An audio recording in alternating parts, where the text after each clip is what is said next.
Welcome to Econ Talk, brought to you by the Library of Economics and Liberty. I'm your host, Russ Roberts of George Mason University and Stanford University's Hoover Institution. My guest today is Virginia Postrel, a creative and engaging author and thinker on a host of topics, including culture and economics, an unusual combination. She's the author of The Future and Its Enemies and The Substance of Style. She writes the Culture and Commerce column for The Atlantic and blogs regularly at dynamist.com. Virginia, welcome to Econ Talk. Great to be with you. Your latest book was The Substance of Style. The title seems like an oxymoron. Style, to many people, has little substance. What did you have in mind with that title, and tell us what the book's about? Well, the book is about two things. It starts with an observation of a trend, which is that aesthetics, the look and feel of people, places, and things, is increasingly important in our economy and culture. It's increasingly important as a source of economic value, and that reflects certain cultural tendencies as well as a number of technological and economic developments. Starting from that point, the book then seeks to examine why it is that consumers find style or aesthetics a genuine source of value. There is a long-standing cultural critique that essentially says that any concern with the surfaces of things is, and particularly a willingness to pay more for mere packaging, is a sign of delusion, manipulation, deception. And while it is certainly possible to put something of low quality in a pretty package, that is not, I argue, what is happening in our economy today. In fact, the increasing importance of aesthetics is in many ways a direct result of very high quality in the traditional sense of reliability and function. That what we have is, in fact, another dimension of quality being added, of quality in the sense of that which consumers value. And what the Substance of Style does is look at what is it that people find of value in aesthetics. Why is this not simply some kind of self-deception? And the answer then falls into sort of two general categories. One is simple sensory pleasure. People enjoy things that are sensorially and emotionally gratifying more than they do things that are merely functional. And this translates into, the sentences, just the ability to say, I like that. Then there is another dimension, which is the dimension of meaning. People associate meanings with aesthetic elements, and those meanings are valuable to them. Those meanings change a lot over time. They're different in different cultural contexts, and different for different people, but they are genuinely valuable. Now, the meaning that social critics always talk about is status. And sort of a sub-theme of The Substance of Style is that while status is always present, and people care about status in the simple sense of being able to say, I have more money than you, is not what's driving most of this today. That first of all, there's a lot more differentiation. There's not even in the world of status, there's not a single status hierarchy. And that even more importantly, a lot of what social critics sort of blindly assume as status competition is in fact not competition, but the pursuit of new pleasures. and that if you see that your friend has leather seats in his car, and I just heard an anecdote about this the other day, and because you're riding with your friend and you decide that you would like to have leather seats in your next car, that's not necessarily and probably not about trying to show up your friend. It's more that you had this pleasurable experience in his car that led you to the knowledge that, hey, this is something one could have, and I would like to have it too. But it's really about pleasure, not about the sort of status competition that you often hear assumed. Yeah, the social critics use the status competition as a way of dismissing these sorts of innovations, and also using it as an indictment of the market. Right? So the market gives you these so-called empty improvements that are merely status-oriented. So the example I always think of is the Rolex watch. Right? You have this watch that costs thousands of dollars. You wear it on your wrist to show your competitors that you're really wealthy, and it doesn't tell time any better than the cheap, ugly watch. And so this whole thing is a mindless, empty competition. But I really like your point that a lot of the times that things look better, they give us pleasure, and they are better. It's not just the fact that they're pretty. It's really, I think, an important point. Did you get a lot of criticism for that viewpoint from those social critics? Well, I got some, but the funny thing is that this very sort of puritanical streak is not necessarily always popular. I mean, there's a large number of people who, regardless of their feelings about the marketplace, really value the look and feel of things, really think that aesthetics is important, and that we have undervalued the sensory in our culture. So what has happened with the book is it's been kind of a crossover in different. I mean, there are people. I mean, I do remember a time I gave a talk at a design school, and the students were very interested and engaged in my substance, but I had a couple of really hostile questions, hostile not simply in their skeptical content, but in their tone, and from essentially professors who are Marxists. And unfortunately, a lot of the kind of anti-commercial ethic is who you get teaching the non-design courses at design schools, who were very upset that I kept talking about design in the context of things that you can buy. And they're saying, it's not always about the commercial. And my argument to them was, of course not. I mean, obviously things can be designed that are not sold in the marketplace, but what's interesting is what's going on in our culture and our economy right now, where this aesthetic content is becoming more important in the marketplace. And why is that? And let's look at this. So there have been mixed reactions. Well, I like your point. It's related to this issue of status, that aesthetic issues, aesthetic design, beauty,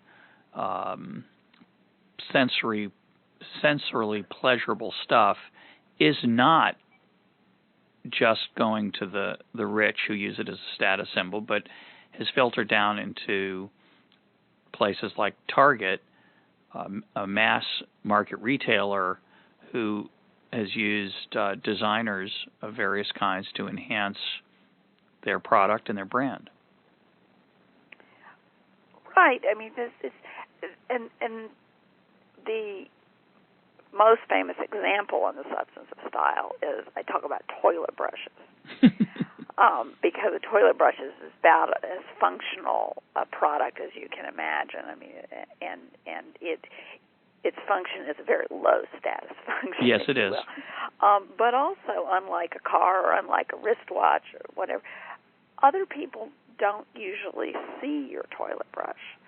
And yet, it's a very bad way to try to keep up with the Joneses, if you will.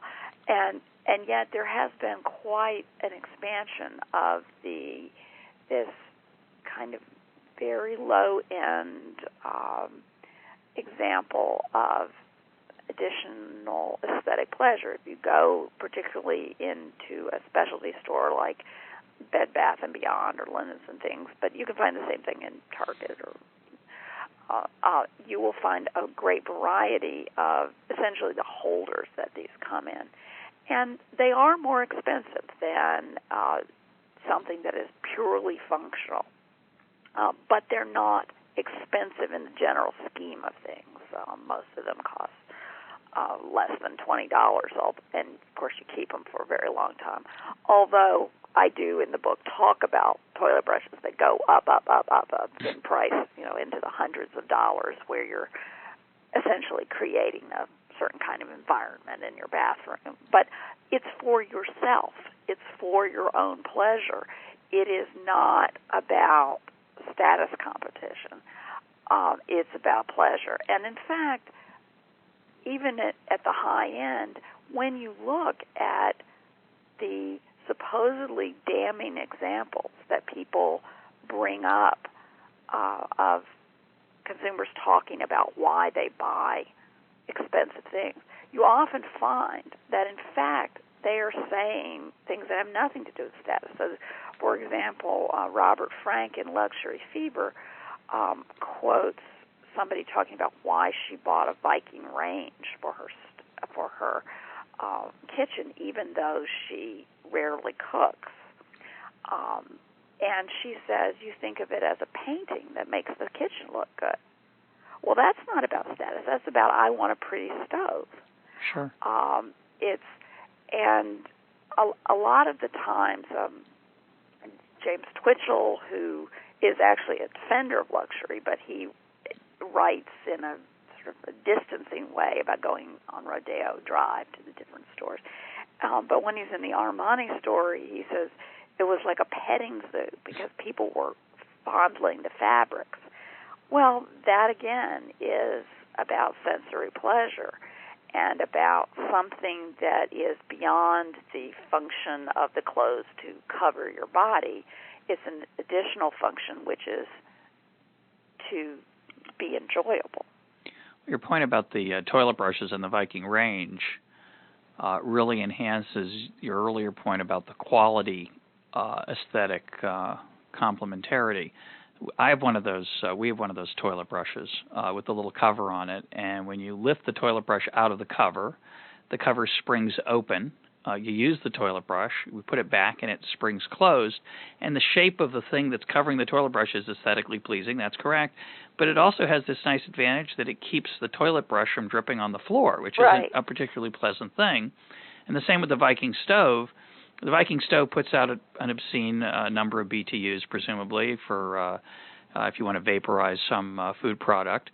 But it's also very beautiful. And it's a really interesting point. I used to argue with my students all the time whether an expensive fountain pen writes any better than a cheap one. And the answer is it does. An expensive fountain pen really does work better than a cheap one. And then they say, well, but does it work so much better that it justifies the price? And my answer always has been, and I suspect it's yours, is, well, that's up to the user. These are unquantifiable, these improvements in quality, but they're certainly not empty, these changes in quality. They're certainly not irrelevant. And more importantly, I think, is that beauty is relevant. We don't want to walk around in our Mao jackets in one color. We like variety and expressiveness. Right. I mean, what's interesting to me, and to put it in sort of economic jargon, to a great degree, what the substance of style is about is a defense of subjective value, saying that, consumers in the marketplace value things for reasons we can understand psychologically, but we can't necessarily quantify them on a universal scale because it's subjective. And I would say that while you have this tendency to always say it's really about function, because the Viking stove really does work better and the toilet brush really does work better, and they do, but you can find examples where there is absolutely no functional difference.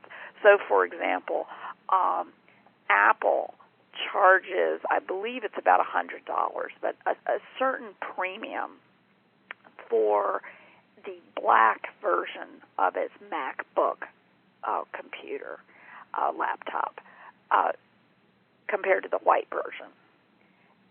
They are exactly the same machine. Now, why it is that that's a rational business strategy, I don't know. It doesn't cost extra. The question is, why are they making too few white ones or too few black ones or what's going on there? But it is interesting that in some cases people will pay an additional increment simply, for example, for a different color of something that is the identical product. And the example I have in the book is from the very early days of pagers, when some engineers at Motorola just sort of on a lark almost decided to make, instead of making all the pagers black, which was the standard at the time, to use green plastic, which cost the same for some of them. And it turned out that they could get $30 more for the green pagers compared to the black ones. Now, of course, in a competitive marketplace, what happens is when somebody discovers something like this, that people will pay an additional increment for color, then the next thing you know is all the pager manufacturers are making pagers in different colors, and the additional price is competed away. And in fact, premium, a lot of these gains, these aesthetic gains, because they tend to be in very competitive markets, are going entirely to consumers, and they're not really being reflected necessarily in higher prices. You gave the example in the book, which I like, which I'd like you to tell us about, of beaded shoes, a fashion design for women's shoes that used to cost a large amount, right? And technology brought the price down, and presumably brought the price down. Right. I mean, what you think of when you first hear, there's this new invention that makes beading shoes which used to be you could only find beading on very, very expensive shoes. So first you think, oh, wow, those expensive shoe manufacturers are going to make so much money because they can now, still charge, $500 for a pair of shoes, but instead of costing them, $50 to do the beading, it's now costing them $10 to do the beading, and they'll just get that $40. Well, of course, that may happen for one season, maybe. But over time, what happens is, in fact, that aesthetic improvement filters down to the mid-range shoes, and eventually even to the cheap ones, and it's not reflected in higher prices because it's a competitive industry. And the fact that it's not reflected in higher prices also it actually screws up the way we measure price increases, because what you've had is a quality improvement that is not affected, not reflected in a price increase. So what you're really doing is getting more for your money, and yet the measurement, CPI, and things like that are counting it as the same product, say black shoes. Yeah, it's one of my it's one of my pet peeves, right? So you've got black shoes with no beads, and you have black shoes with beads. They're relatively similar price, and the Bureau of Labor Statistics just calls it a black shoe, doesn't add in that extra benefit from the beading or the aesthetic value of it. I mean, with the black beaded shoes, that might get added in because but you can see in other areas like hotel rooms where there's been enormous amount of aesthetic improvement and to some degree, functional improvement if you call having a more comfortable mattress a functional improvement. I would. A hotel room is measured as a hotel room, and to be fair to the Bureau of Labor Statistics, I don't know how exactly you would value that, how you would measure it if they were doing it differently. There are real problems here, but there definitely is a case when you're having a lot of quality improvements. In general, it's hard to measure price indices, and when those quality improvements are in areas where it's very hard to measure, as opposed to computing speed or miles per gallon in a car or something like that, it becomes even more difficult. Yeah, I don't blame the Bureau of Labor Statistics. I blame the people who blindly, or maybe not so blindly, use their data to make statements about the stagnant standard of living of the middle class, when those price indices used to deflate income are very overstated. They overstate inflation, so they understate the improvements of our standard of living. And people who've studied it, find that it's off by as much as 1 percentage point a year, which is an enormous mistake to make systematically over time. It's a very interesting example. On the hotel room, I'd be interested in what you would point to as the aesthetic improvements. When you mention the mattress, what I've noticed is that because of competition, hotels overhaul their insides more frequently than they used to because they're in competition with others who are doing the same thing. So that is an improvement in things like the firmness of the mattress. But what are you thinking of when you talk about the aesthetics? Well, there actually is a very clear pattern in the hotel industry. What you had was Starwood, which owns famously from a style point of view, W, but more importantly, Westin and Sheraton. Starwood Hotels and Resorts is the name of the company.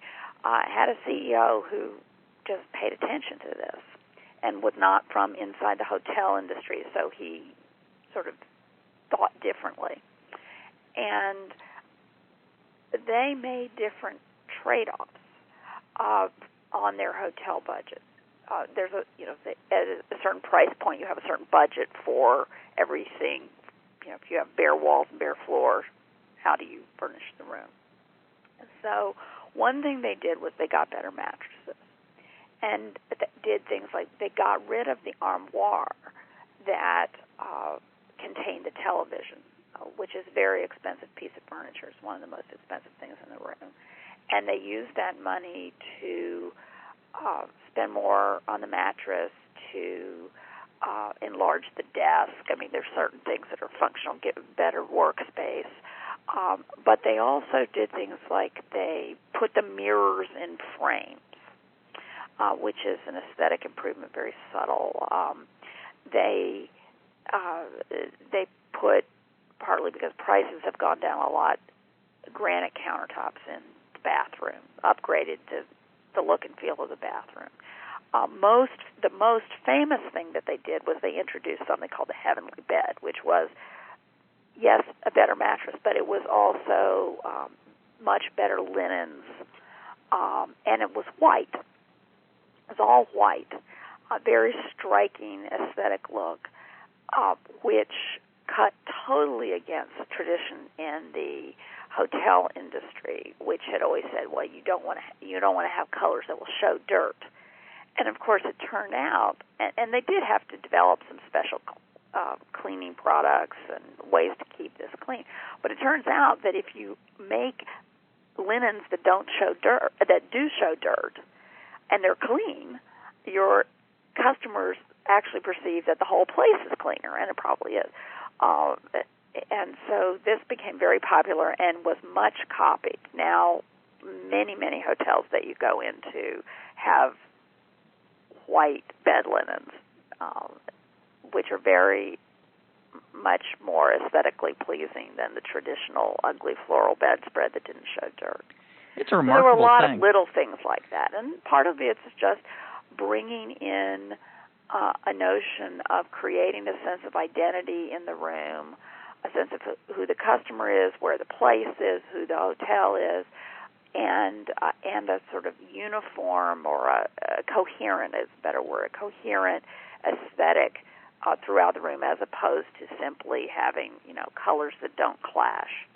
It's really a fascinating thing. You think back 25, 30, 40 years ago. Can you imagine hotel owners, CEOs, managers, executives talking about competing for customers through the comfort of the bed?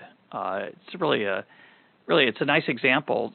It really runs throughout the book of how competition has moved away from merely overprice and the functionality issues to these aesthetic and comfort and pleasure issues, luxury issues. It is a remarkable change over time.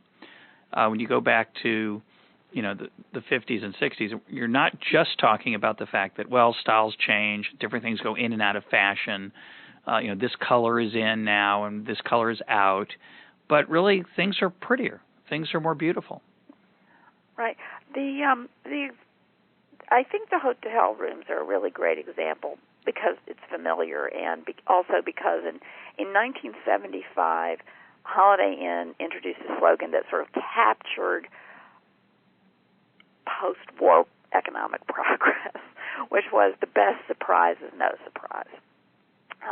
Hotels, and I would argue sort of the mass consumer economy in general, was about getting everybody to the point of not bad. Right, and reliability. Social policy was even about that. I mean, the idea was, if you had a surprise in a hotel room, it was going to be a bad surprise. The heating wouldn't work, or there'd be roaches, or yep. It would be dirty, whatever. So it was enormous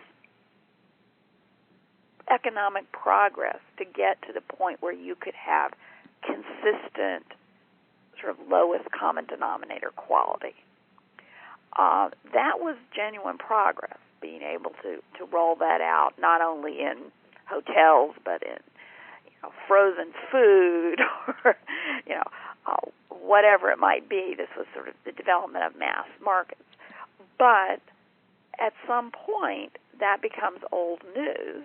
And then the question is, what have you done for me lately? And you have a generation of people who've grown up with that as the assumed background. Of course, the hotel room is clean. What else? And they want to have a special experience. They want the hotel room to be at least as nice as they have at home, or they want to have a unique experience. They want to have personality in the hotel. And you have an expansion of variety and general sort of aesthetic intensity at the same time as a way of competing. And those two things go together, because once you're trying to sort of make things look more aesthetically identifiable, you will go in a direction where some people will really like it and some people will maybe not like it as much, and so you need more variety at the same time. And there are lots of managerial and logistical challenges to providing those things, but that is definitely the way the economy has been going, because people are always looking for new dimensions for competition. And it's clearly an example of an increase in our standard of living, right? It's not just that our expectations have adjusted and not bad is okay, and now what's new, but the fact that we can afford these aesthetic improvements is a sign, at a mass level, is a sign that our standard of living is growing. Right. It's an increase in the standard of living, and as I said earlier, in many cases, the prices are not necessarily going up with the quality because of the pressures of competition. So these aesthetic improvements can be risky because not everybody maybe not everybody likes a white look or whatever is the look. So you're also talking about an increase in segmentation and choice. So I always like to bring in Adam Smith here when we can. In the book, you talk about the distinction between a mass market and a large market, and how Smith observed the division of labor is limited by the extent of the market. As the extent of the market grows, you get more specialization, and you do, in America, get a lot more choice. Right. I mean, Adam Smith's point was about sort of spreading the cost of labor. If you were in a small town and you were a carpenter, you basically had to make anything wood that people needed. You would make barrels, you would make furniture, or whatever, because in order to fill your time in the small town, you had to be very generalist. If the carpenter moved to 18th century London, he could specialize. So you would have furniture makers, you would have coopers who made barrels, these kinds of things. You get more labor specialization in a larger environment. Through most, and of course trade enlarges that market further.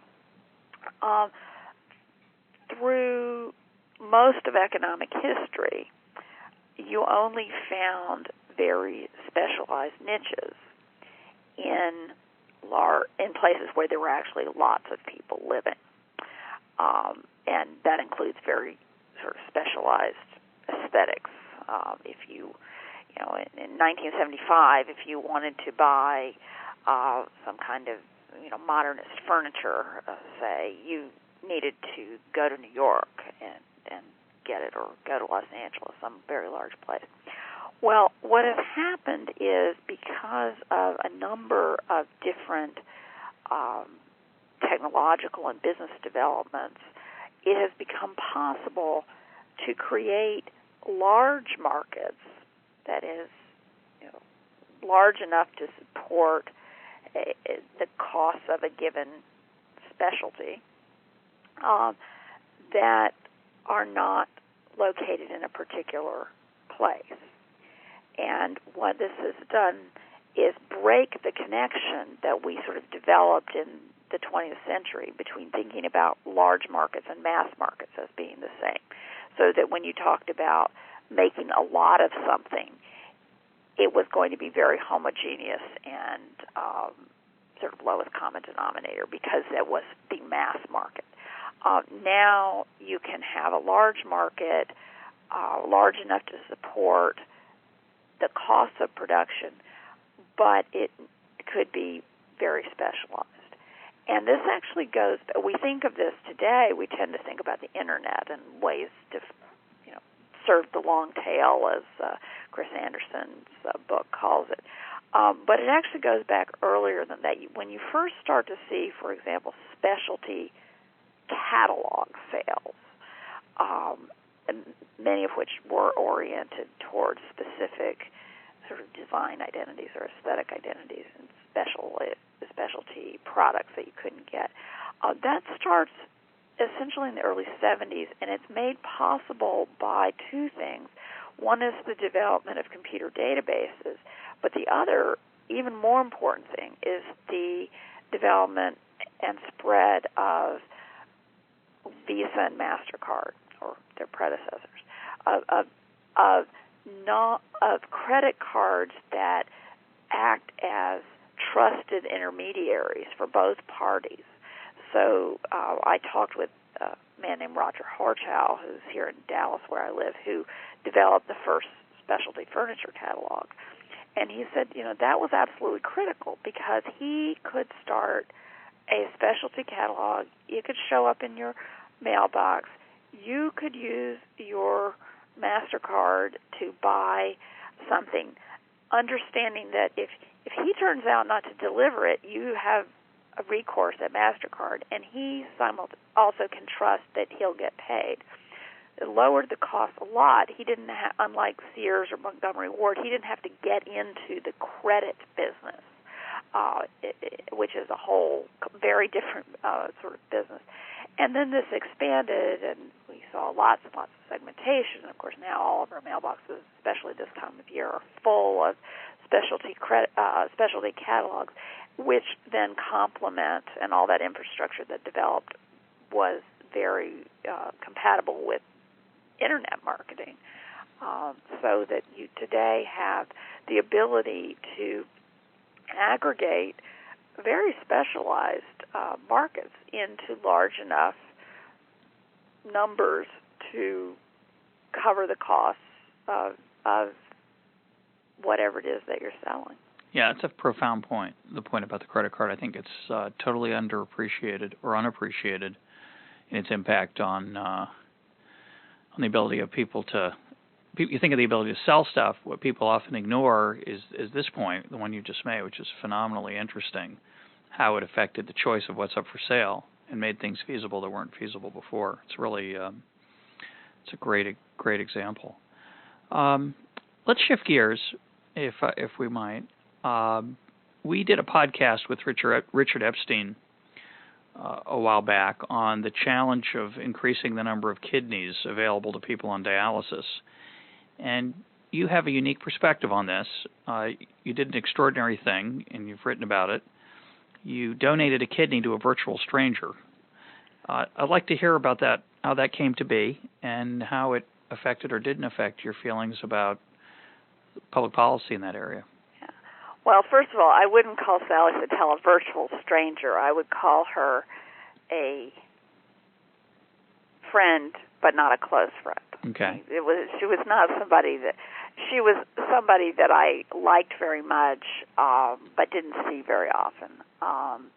And our relationship was largely through the exchange of emails, usually on subjects of some professional interest. So Sally, who's a doctor and writer on health policy, was a professional acquaintance of yours, and to be more accurate, she was not a relative and not a close friend you had daily contact with. Right, exactly.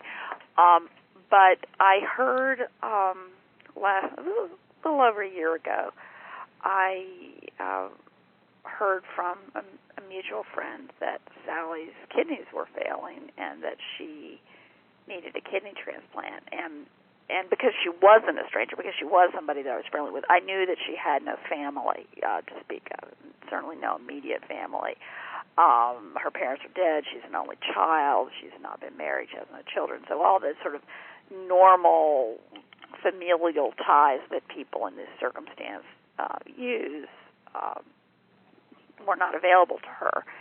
And I thought, well, gee, I could, at the time I was under the misapprehension that I had type O blood, which is the universal donor. But I thought I could give her a kidney, and I did research, and it turns out that, first of all, these days the only compatibility you need is the same blood type. The days of having to get a kidney from your identical twin are long over.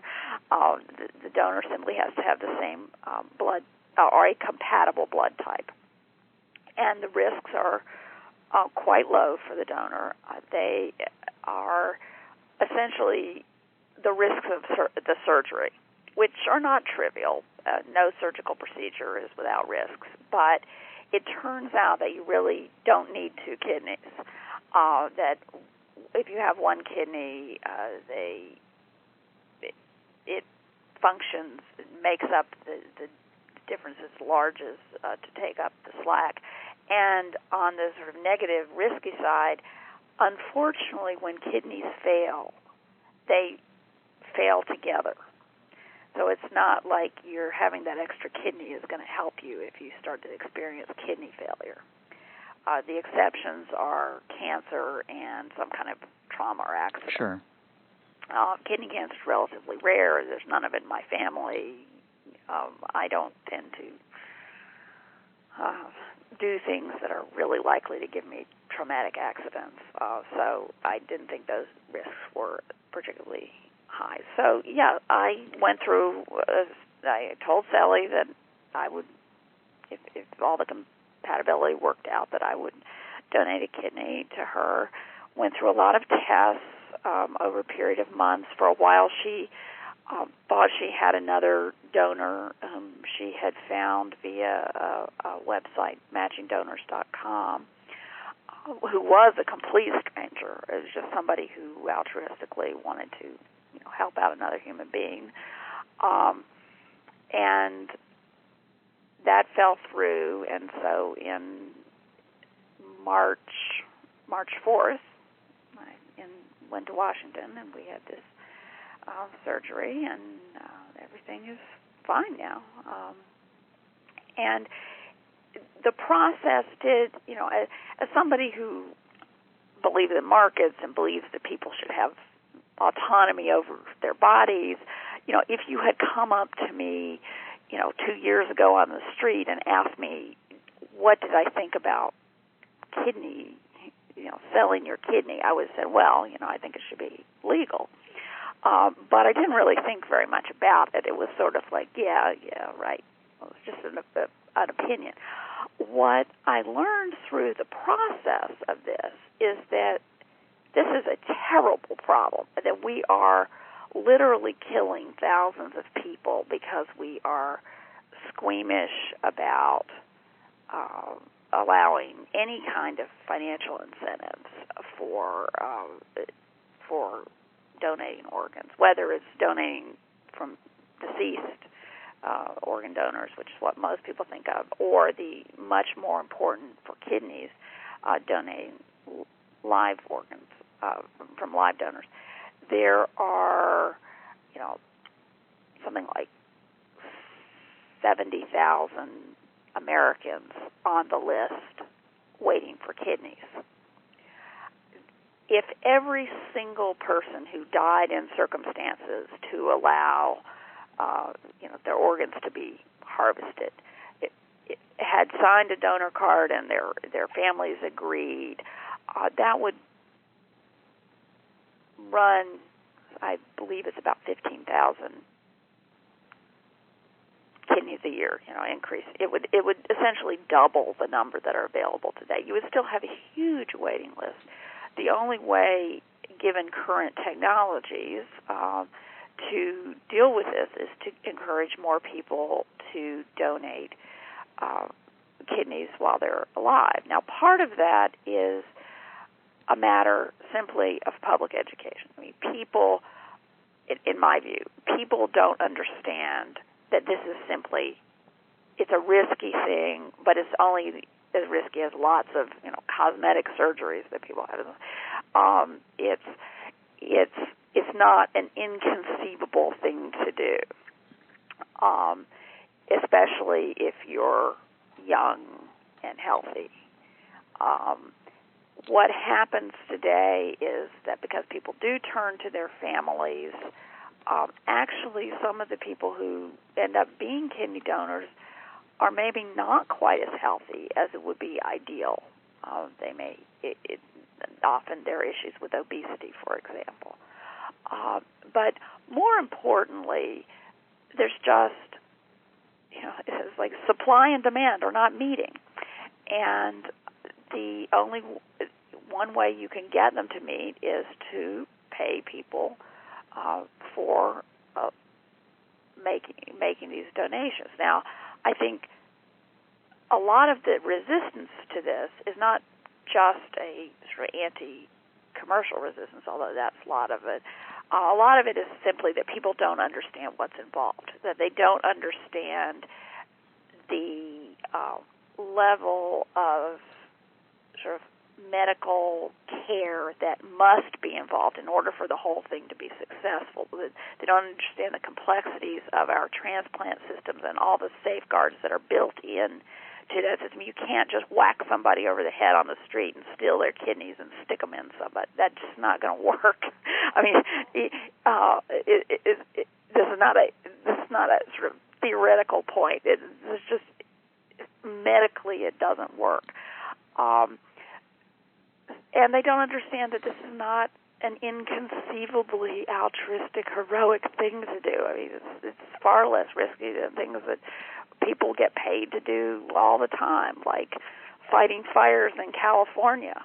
And so I have been working with Sally and other people to try to sort of change the discussion. There's a federal law that says you can't provide any incentives for any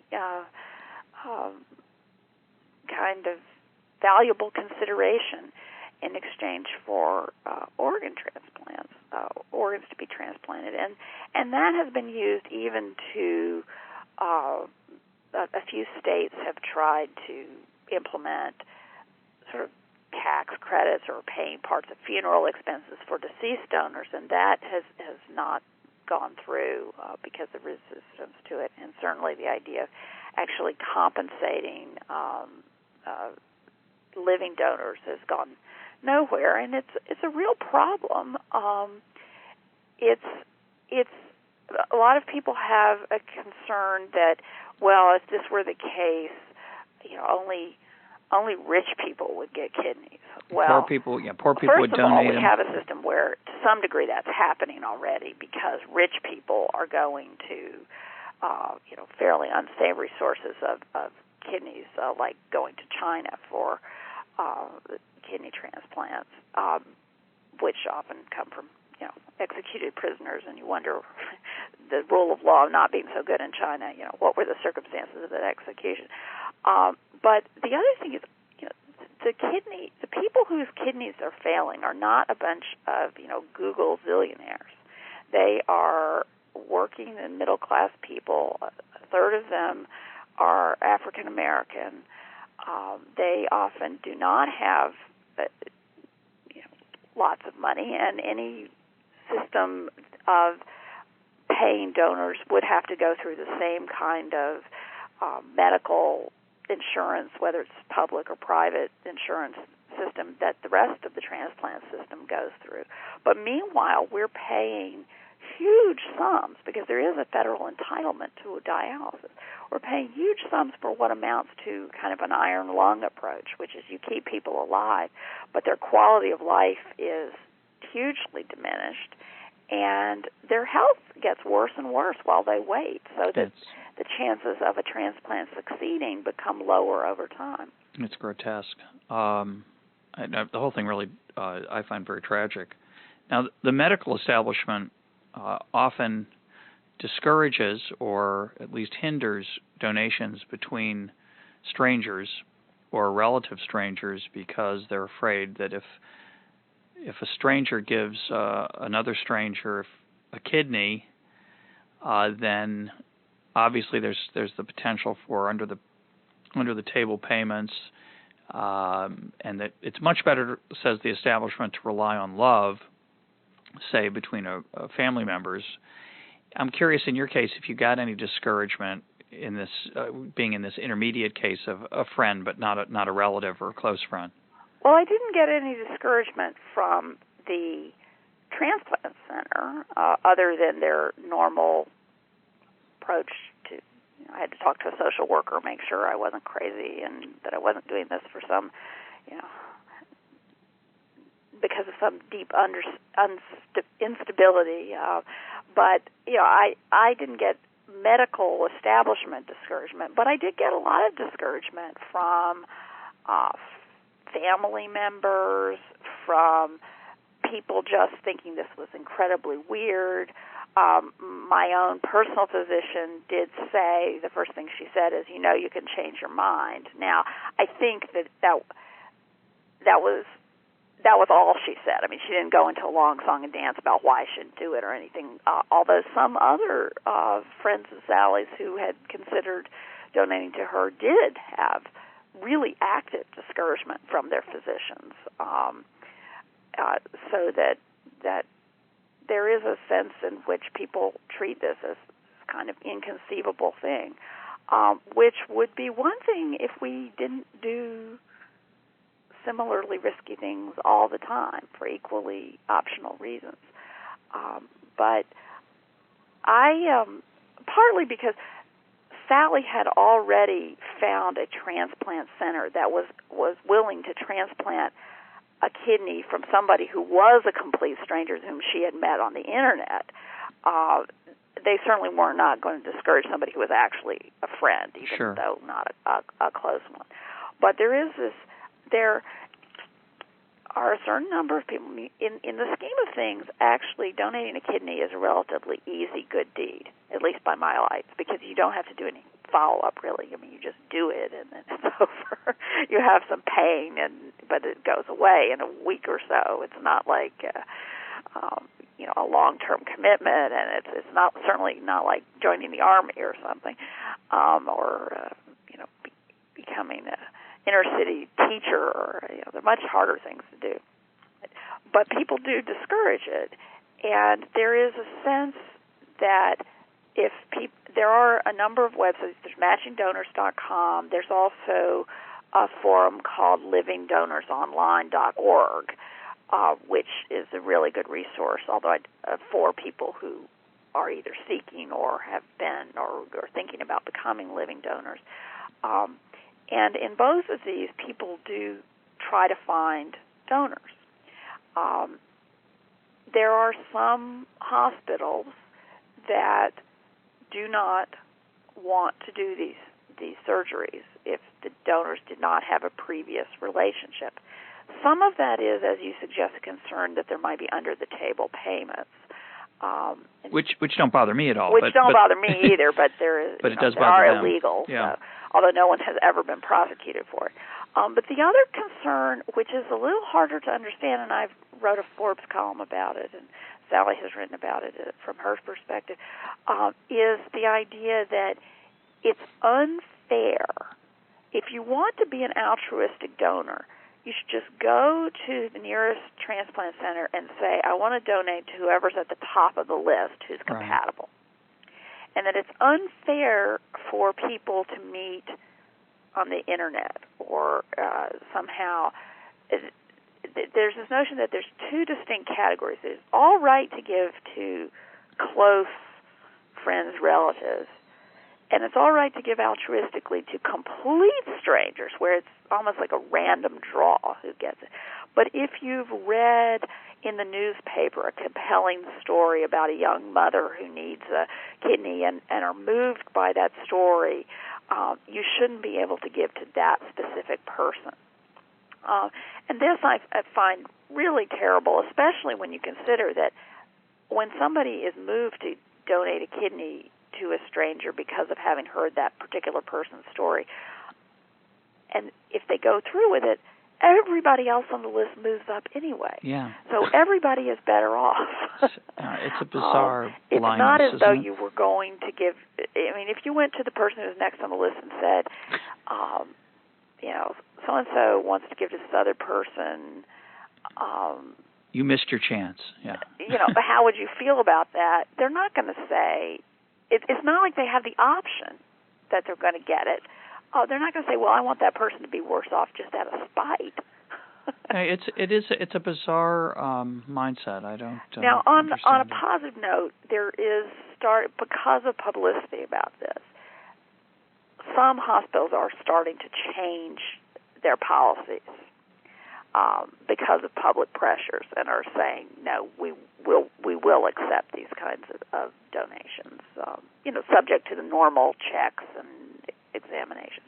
But there is, if you go on livingdonorsonline.org, people will advise other people, just don't mention that you met on the Internet. Just say you're old friends or that sort of thing.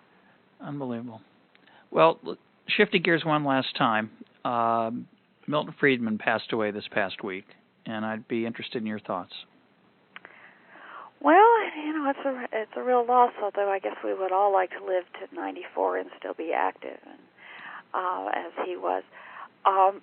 He was a towering figure, and what I really appreciate about his work is that he was both a really great scholar, very empirical, very curious, and very important and influential, and a really great popularizer and activist, or as his long-term time friend George Stigler would have disapprovingly called him an actionist, because Friedman believed that public policy could be changed through persuasion and argumentation, and Stigler didn't. And the thing that I really appreciate about Friedman, and I think that he influenced a lot of people in this direction, is that he never became soured on the belief in the academic life and in scholarship. He never saw the university as the enemy, and he always believed that you could change people's minds through argumentation and persuasion and evidence. And he was open to evidence himself. His views about monetary policy were consistent and yet evolved over the course of his life. And I think he was really a great model for the public intellectual and the academic scholar. Yeah, I second all that. And he also was a fine human being, which is a remarkably rare attribute in people of his stature and skill level. But I think that was part of his whole. It was of a piece with his other. Part of the reason he was able to be so effective was his personal quality. My guest today has been Virginia Postrel, author of The Future and Its Enemies and The Substance of Style. She writes regularly for The Atlantic and blogs at dynamist.com. Visit econtalk.org to find links related to our discussion, along with other podcasts. Now for your emails. The podcast with Richard Thaler on his idea of libertarian paternalism generated a lot of comments. Here are two of them. John Brothers writes in part, Professor Thaler is right that given that government is in charge of, say, Medicare, it ought to pick choices or models that help people help themselves, because we're all too lazy or dumb or overworked to try to comprehend the deep details and unintended consequences of the choices we make on our own. I think your protestation that they shouldn't be doing it anyway, while noble, is, alas, not going to happen. However, what if it was successful? What if government did a good job of setting up Medicare choices effectively, and people were happy with the results? It would result in more justification for more government control of the economy. Not good. John continues, I think you're right that even when government employees or agencies do try to work in our interests, the likelihood that they'll actually succeed is not very high. They'll try and fail for all the right reasons. More importantly, markets and systems change over time, and what might be a good default policy in 2006 may not be a very good default policy anymore in 2011. But woe to us if we try to get the government to change something that appeared to be successful 5 years ago. You also point out that the approach of trying to get government to do better is contrary to the approach of getting the government to do less. Professor Thaler argued that we could do both, but realistically there's only so much passion to go around. If some of it is spent on advocating for libertarian paternalism, there's less passion to advocate for smaller government. I'm not saying there's a fixed amount of passion, but I do believe that it gets consumed by a cause. Well, thanks for your letter, John. Pietro Poggi Corradini had this reaction to the Thaler podcast. It seems to me that in cases where the government is in competition with the private sector, some of these improvements would happen simply because, say, the government would want to attract more employees to its own cafeteria, i.e. because the same market forces you mentioned. So what Thaler wants to do, it seems, is to give the government consulting advice. If that's the case, then libertarian paternalism is an awful choice of label. The phrases government advisor or how to be the best government you can be are not as provocative, but they would fit much better with Thaler's intentions. Maybe libertarian paternalism is indeed an oxymoron. Well, I want to thank Pietro and John for their letters. Be sure and visit econtalk.org to listen to the Thaler podcast or to hear the podcast with Ed Glazer, which is a critique of Thaler's ideas. I'd like to hear from you. Send comments or questions or reactions of any kind to mail@econtalk.org. I'm your host, Russ Roberts. Thanks for listening. Talk to you on Monday.